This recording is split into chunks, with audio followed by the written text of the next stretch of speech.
Well, since it's become harder and harder for me to talk about modern wrestling on this channel and complain about modern wrestling, I decided to put my money where my mouth is and do some fantasy booking on this channel. Not that all my fantasy booking will be good, probably, but it's really for my own amusement, something fun for my own amusement. And I'm going to start with the WWE. I'm going to book what I would do with my build to the Money in the Bank pay-per-view at the start of July in England. And today we are going to start with the Imperium storyline. Imperium is a stable in the WWE to really push Gunther as the longest reigning Intercontinental champion, as he's like less than 100 days away from beating the Honky Tonk Man's record as Intercontinental champion. But I feel like Imperium as a group needs some more consistent booking, and you could say this with a lot of people in modern wrestling.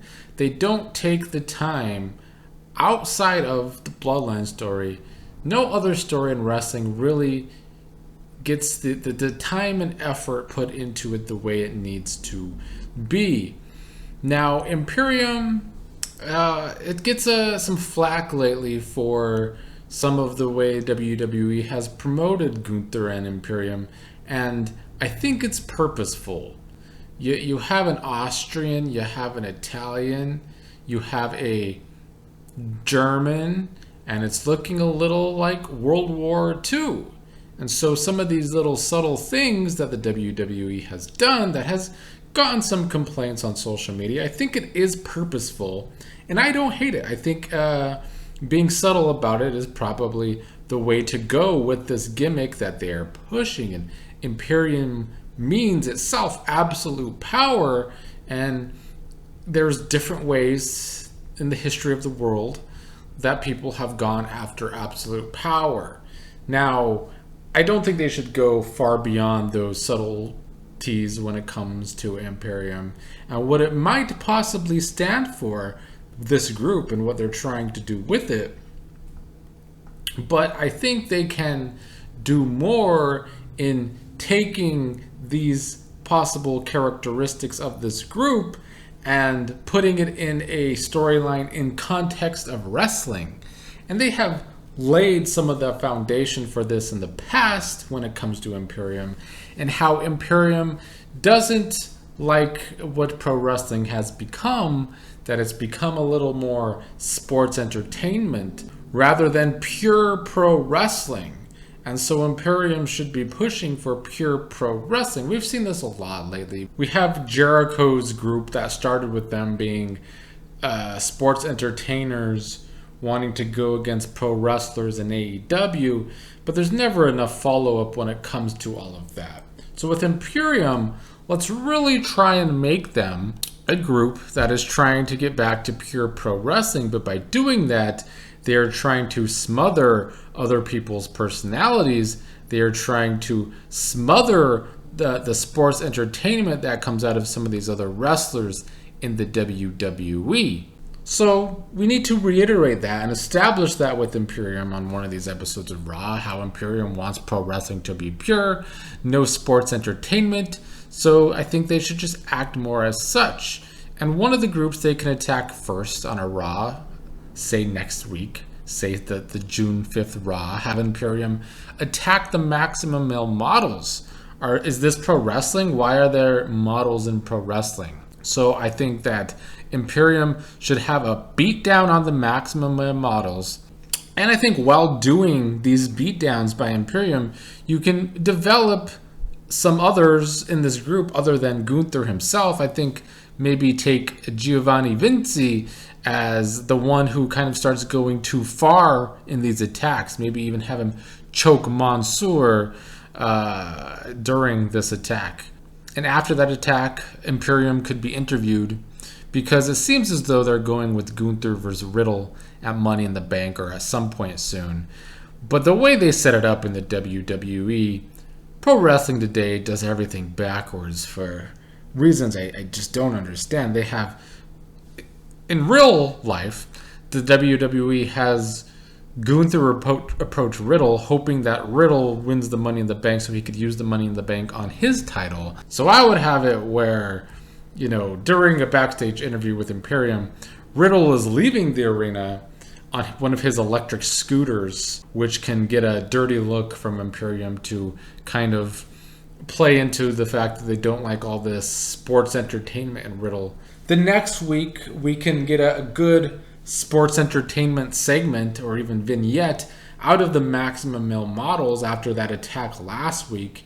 You could have Mansoor and Massey have bandages on their faces from that attack, trying to be hot again. You could get some comedy from that attack on them in character from the Maximum Male Models. I would then have Vinci and Kaiser take on the Alpha Academy with Maxine Dupree, have Imperium win that tag team match, and after the match, have Imperium talk to Chad Gable about how Chad Gable used to be this real amateur wrestler and is now a joke in pro wrestling. You could have Chad Gable even kind of thinking about that pensively as Imperium walks away. And then in that June 12th Raw, I would have Gunther run into Riddle backstage on his e-scooter, and Gunther has Vinci and Kaiser destroy that electric scooter once and for all. They can talk about how nobody takes Riddle seriously because of how he acts and because of his drug use. I think, bring some real life into this. Have them kind of talk down Riddle so much that Riddle attacks them. The usual chill Riddle attacks them, but then Riddle takes the beating.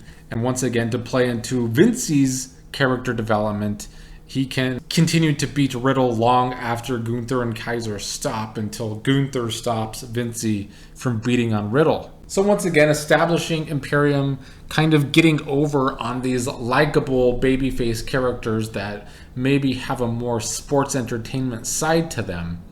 On the June 19th Cleveland Raw, Maximum Male Models are looking for a match against Imperium, talking themselves up like they are going to be able to get revenge on Imperium. Have a match with Imperium against Vinci and Kaiser. Imperium wins the match, and once again are going to beat down the Maximum Male Models. Have Riddle make the save once this is trying to happen, so Riddle can save Maximum Male Models from taking another beating. A segment at the end of that, towards the end of that June 19th Raw, Gunther will put his title on the line for Riddle. Gunther wants to prove to Riddle why people take him seriously and not Riddle in this match for the Intercontinental Championship. Then finally, the final Raw before the Money in the Bank in, I think, Savannah, Georgia. Riddle can cut a promo talking about Imperium and talking about how Imperium does not want people to be themselves.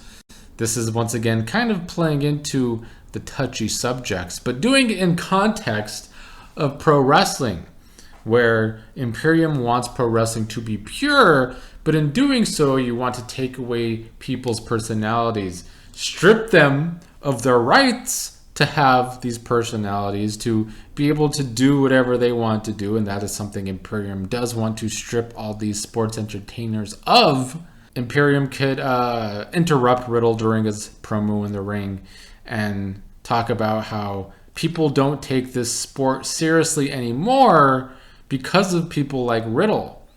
And Gunther's going to prove to Riddle that Riddle and others will have no choice but to take Gunther seriously at Money in the Bank. So that's how I would book my June for this Imperium angle going forward, where Imperium's build to wanting absolute power. It could be a long build. I don't know. We'll see how long I actually do these fantasy bookings, but it doesn't have to be too much too soon. You can have a slow build to Imperium doing this, but establish consistently what Imperium's actual point is. What makes them the stable that they are? What differentiates this stable from others? Because sometimes they be having, basically, Gunther has his own acknowledgements with his introduction from his own stable when it comes to coming out to the ring for his entrance, and it's just so very similar to the Bloodline. And there's a lot of stables again in the WWE, just like there's way too many stables in AEW, But what differentiates the stables? What is the meaning of the stables? What is their actual goal? Yes, every stable wants to win gold. Every stable wants to get ahead. But what is their means to do so? What makes their characters? Let's establish that more for Imperium. That is my pitch for the Imperium angle. I will book the actual Money in the Bank pay-per-view once I get through the rest of these angles and videos over the next few weeks.